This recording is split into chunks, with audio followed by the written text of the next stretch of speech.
देश के नंबर 1 मुख्यमंत्री हैं योगी आदित्यनाथ। योगी के बाद कौन है बीजेपी का धाकड़ मुख्यमंत्री? नव भारत टाइम्स के पोल में आए धाकड़ नतीजे। पिछड़ गए गुजरात असम तो कौन हुआ आगे?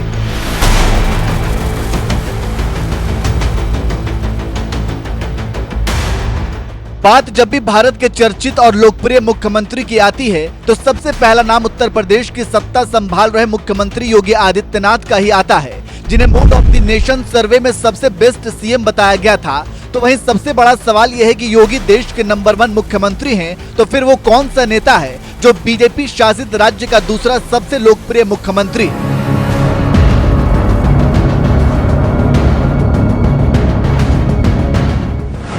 देश के 12 राज्यों में अकेले दम पर सरकार चला रही बीजेपी के कुछ ही नेता ऐसे हैं जिन्होंने बतौर मुख्यमंत्री अपनी एक अलग ही छाप छोड़ी है।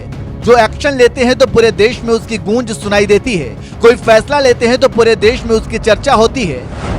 कुछ ऐसे ही मुख्यमंत्री योगी आदित्यनाथ जो बीजेपी शासित राज्यों के सबसे ज्यादा लोकप्रिय मुख्यमंत्री हैं। तो वहीं बात की जाए बीजेपी शासित राज्यों के दूसरे सबसे चर्चित मुख्यमंत्री की, तो इस मामले में देवभूमि उत्तराखंड की सत्ता संभाल रहे पुष्कर सिंह धामी ने तो बड़े से बड़े बीजेपी नेताओं को भी पछाड़ दिया और बीजेपी शासित राज्य के दूसरे सबसे लोकप्रिय मुख्यमंत्री बन गए।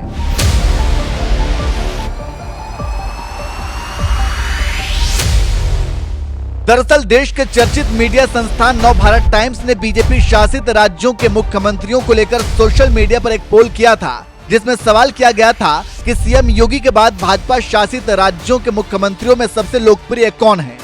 और विकल्प दिया गया था उत्तराखंड के सीएम पुष्कर सिंह धामी, गुजरात के सीएम भूपेंद्र पटेल, गोवा के सीएम प्रमोद सावंत, असम के सीएम हेमंता बिस्वा शर्मा का। जब पोल के नतीजे आए तो गुजरात और असम जैसे राज्य भी उत्तराखंड के मुख्यमंत्री पुष्कर सिंह धामी से पिछड़ गए, क्योंकि 51.1% वोट के साथ उत्तराखंड के सीएम पुष्कर सिंह धामी पहले नंबर पर रहे।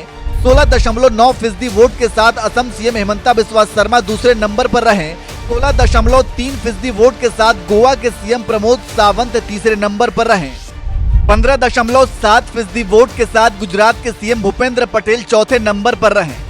एक तरफ 51% वोट के साथ टॉप पर सीएम धामी हैं, तो वहीं दूसरी तरफ करीब 17% वोट के साथ दूसरे नंबर पर मौजूद असम के सीएम हेमंता हैं। इसी बात से समझ सकते हैं कि सीएम धामी को लेकर लोगों में कितना क्रेज है। और ये क्रेज यूं ही नहीं है। साल 2021 में पहली बार उत्तराखंड के सीएम बने पुष्कर सिंह धामी ने इन 3 सालों के कार्यकाल में ही कई धाकड़ फैसले लिए हैं।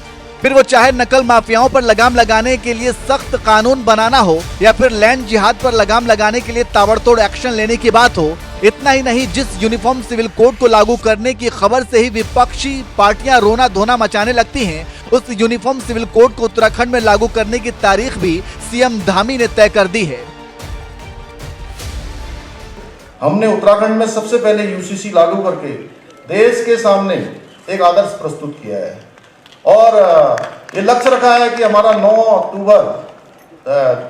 नवंबर जो हमारे राज्य स्थापना दिवस है, राज्य स्थापना दिवस से पहले हम यूसीसी को राज्य के अंदर लागू कर दें और इसका लाभ उत्तराखंड की जनता को मिलना शुरू हो जाए। 9 नवंबर को जब उत्तराखंड स्थापना दिवस मनाया जाएगा, उसी दिन सीएम धामी पूरे राज्य में यूनिफॉर्म सिविल कोड यानी यूसीसी भी लागू कर देंगे। इसी तरह से बोल्ड फैसले लेने की वजह से ही सीएम पुष्कर सिंह धामी लोगों की पसंद बने हुए हैं और आज यूपी के मुख्यमंत्री योगी आदित्यनाथ के बाद बीजेपी शासित राज्यों के दूसरे सबसे लोकप्रिय मुख्यमंत्री बनकर उभरे हैं पुष्कर सिंह धामी। बहरहाल इस पूरे मामले पर आपका क्या कहना है, अपनी राय हमें कमेंट करके जरूर बताएं और साथ ही आपको छोड़ जाते हैं सीएम धामी के कुछ धाकड़ बयानों के साथ।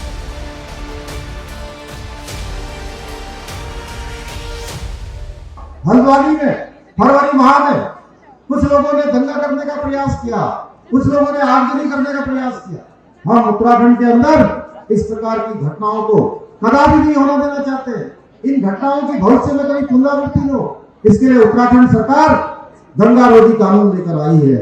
अगर आप कोई दंगा करेगा, कोई उपद्रव करेगा, तोड़फोड़ करेगा, सरकारी संपत्ति का नुकसान करेगा, तो उससे आप सारी वसूली, एक एक पाई की भरपाई उसी दंगाई से सुनिश्चित की जाएगी जो दंगा करेगा। भाई बहनों, इसके साथ साथ प्रदेश के अंदर हम धर्मांतरण का कानून लेकर आए और धर्मांतरण का कानून एक ऐसा कानून है कि आज ये धर्मांतर कराने वाले को सख्त से सख्त सजा देने का इसमें प्रावधान किया गया है। 10 साल तक की सजा का प्रावधान किया गया है। हमने मंत्रिमंडल में और विधानसभा में विधेयक लाकर इसका भी विधेयक बना दिया है।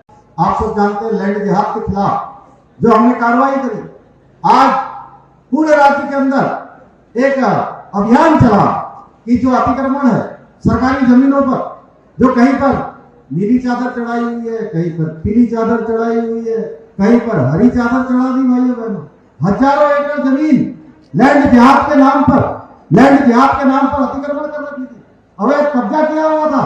उस कब्जे को हटाने का काम उत्तराखंड की सरकार ने किया है भाइयों बहनों, और 5000 एकड़ से भी ज्यादा जमीन हमने हटाई है। हिंदुओं पर हो रहे अत्याचारों को देखकर व्यथित हैं। आप सब लोग टेलीविजन देख रहे होंगे, आप सब लोग समाचार पढ़ रहे होंगे, और मैं अपनी बात बताऊं तो वहां से जितनी खबरें आ रही हैं उन खबरों को देखकर मन बहुत व्यथित हो रहा है, और मैं रात को ठीक प्रकार से सो भी नहीं पा रहा हूं। जिस प्रकार से वहां से चित्र आ रहे हैं, जिस प्रकार से वहां पर अत्याचार हो रहा है, मुझे दुख है कि हमारे देश को जाति पाति के बंधनों में बांधे रखने वाले तमाम हमारे सामने जो आज प्रधानमंत्री आदरणीय मोदी जी का विरोध करते हैं, विपक्षी पार्टियों के लोग हैं, वो सारे के सारे इस अवसर पर चुप हैं। तो मेरे मन में नहीं, मैं समझता हूं कि आप सबके मन में भी ये प्रश्न आ रहा होगा कि आखिर ऐसा क्यों हो रहा है।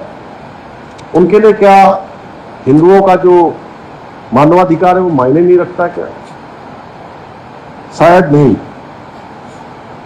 क्योंकि उनके लिए किसी व्यक्ति की जाति महत्वपूर्ण है, न कि पूरा हिंदू समाज जो आज बांग्लादेश के अंदर जिसके साथ इतना बड़ा अत्याचार हो रहा है।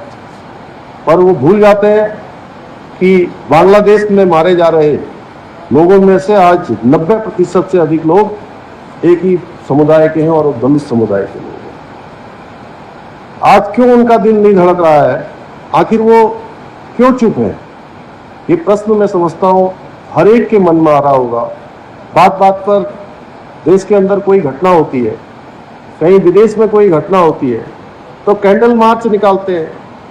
वो टोली भी आज कहां गए हैं?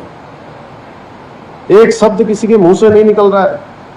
मेरा मानना है कि आज भी अगर हम नहीं चेते तो भविष्य में भारत को भी बांग्लादेश जैसी स्थिति से गुजरना पड़ सकता है, और कुछ लोग इस प्रकार की स्थिति को भी चाहते हैं।